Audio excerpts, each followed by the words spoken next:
to the first half of section 4.5. Today we're going to talk about dimension. What do we really mean when we say something is one-dimensional or two-dimensional, etc.? So for a vector space, I've got the definition right here. If a vector space is spanned by a finite set, then the dimension is the number of vectors in any basis of the vector space. It's true that every basis of a vector space has the same number of elements, so that definition makes sense. The zero vector space does not have a basis, so we define its dimension to be 0. And then finally, if V is not spanned by a finite set, which is completely possible, then we say V is infinite dimensional. All right, so let's look at some examples. The dimension of Rn is n, and the standard basis is E1, E2, up through En. So for example, R3, your standard basis is going to be E1. In R3, that's 1, 0, 0, E2, 0, 1, 0, and E3. Dimension of Pn, which is polynomials of degree less than or equal to n, is n plus 1. It's not n.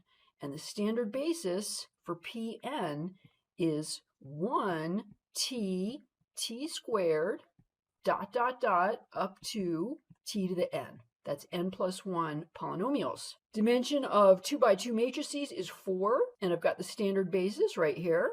And then finally, a vector space that doesn't have a finite dimension of the space of all polynomials is infinite, and I've got a proof of that at the end, but the space of all polynomials is not spanned by a finite set. Okay, let's find the dimensions of some subspaces. So on this first one, I've got a subspace of R4, and I'm calling it W, and it's vectors that look like this. And to save time, I've started us out.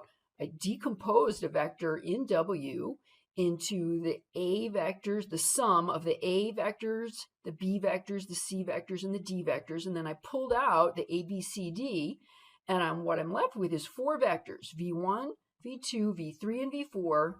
Those vectors span W. Those vectors span W. So what I want is a basis for col A, where A is the matrix I get when I put those 4 vectors in as columns. So take a moment to digest that. All right, to find a basis for col A, we reduce A to echelon form, don't have to go to reduced echelon, and we look for the pivots. And then we don't take those vectors. For col A, we have to take the original vectors from A. So a basis for col A, which remember, col A is W, is the first vector in A, 1, 0, 0, 0. The second vector, 1, 0, 1, negative 3. And then the last vector, 0, 1, 1, 1. The dimension of W is 3 because there are 3 vectors in the basis. Okay, let's look at another one, a little tougher. Find a basis and the dimension of the subspace H in P2 spanned by these 3 polynomials. Okay, so to make this easier, I'm going to switch this over to a problem in R3 using coordinate vectors. So let's take the coordinate vector of each of these polynomials relative to the standard basis of P2. So we're just going to pluck the coefficients off. 1, 0, 0. The second coordinate vector will be 1, 2, negative 1, and the third coordinate vector is negative 1, negative 2, and 1. Okay, I'm going to again form a matrix A with those as my column vectors and find a basis for col A. And so I did the reduction. I see pivot, pivot. So a basis for col A is I take the first 2 vectors, the first 2 column vectors from A. So 1, 0, 0, and 1, 2, negative 1. Now we were asked for a basis for H, and H is a set of polynomials, so we want to translate this into polynomial notation.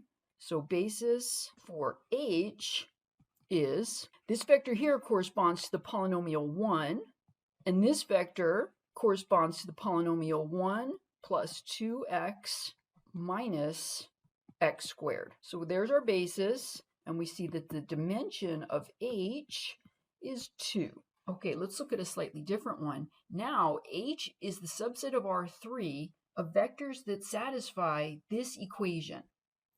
And so now we want to be thinking null A, not col A. So let's let A be the coefficient matrix of that equation. 1, 0, -1. And so we want a basis for null A. And once we know the basis, we can determine the dimension. We just count the number of vectors. So what we do is we take A augmented with 0, and we reduce. Of course, there will be no reduction to do. 1, 0, -1, ... 0. All right, and so the solutions are going to look like, start at the bottom, x3 is free because it doesn't correspond to a pivot. I'll call that T. x2 is also free. Let's call that S. And x1 is T. So my solutions look like x bar equal to S times 0, 1, 0 plus T times 1, 0, 1. So basis for H, which is null A, is 0, 1, 0, comma, 1, 0, 1. Thus, the dimension of H is 2. Okay, why don't you pause the video and do the next one? So what we want is a basis now for col A, where A is equal to 1, 2, -4, -8, 2, -1.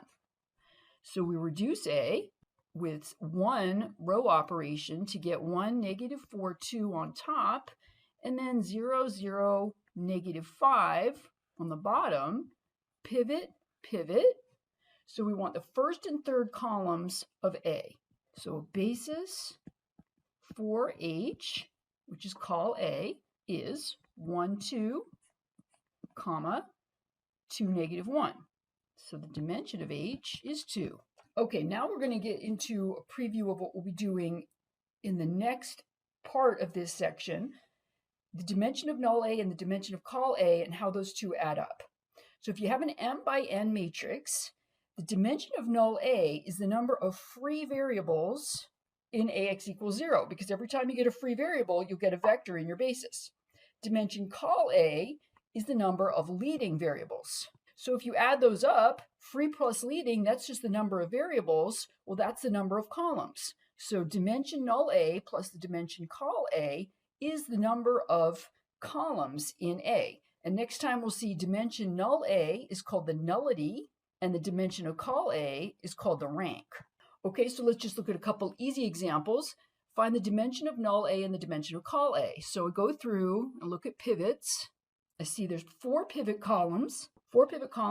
So dimension col A is 4, and there's 2 non-pivot columns, so the dimension of null A is 2, and yes, 4 plus 2 is 6, which is the number of columns. Okay, one more, find a basis for null A and a basis for col A, verify the dimensions add up. So what I've done here to start us out is I took A and augmented with 0 and I reduced. So let's just do the basis for null A first. We've got 4 variables. I'm going to start at the bottom. X4 does not correspond to a pivot, so that's free. Let's call it T. X3 is 0. X2 is also free. Let's call it S. And X1 is -2S minus 4T. So a basis for null A is, I'm just going to pluck off my S vector and my T vector. So the coefficients of S are -2, 1, 0, 0, and the coefficients of T are -4, 0, 0, 1. So the dimension of null A is 2. So we should find the dimension of col A is 2 also, since A has 4 columns. So for the dimension of col A, well, I've already got the reduced form of A right here. If you ignore these zeros, here's my reduced A, pivot, pivot. So a basis for col A would be, remember, we need to take the original vectors from A. So 1, 2, that's the first vector, and I want the third one, 3, 7. And sure enough, dimension of col A is 2 also. Okay, so I just want to end with a couple of theorems. Theorem 11 says that If you have a subspace of a vector space, then the dimension of that subspace will be less than or equal to the dimension of the vector space. So for example, if V is R3 and you have a subspace of R3, it's going to have dimension either 0, 1, or 2 because the dimension of R3 is 3. And then theorem 12 is kind of nice. It says if you have a vector space and you know its dimension, let's say its dimension is P, and you have a set of exactly P vectors in that vector space, that will form a basis if that set either spans or is linearly independent. You don't need both. Typically, you have to show both. But if you already know the dimension of your vector space, you only have to show one. And that can be nice if you're taking, I put an example down here for students in differential equations, how you might use that theorem. Okay, so next time we'll talk about the rank plus nullity theorem, and that is the end of this part of this section.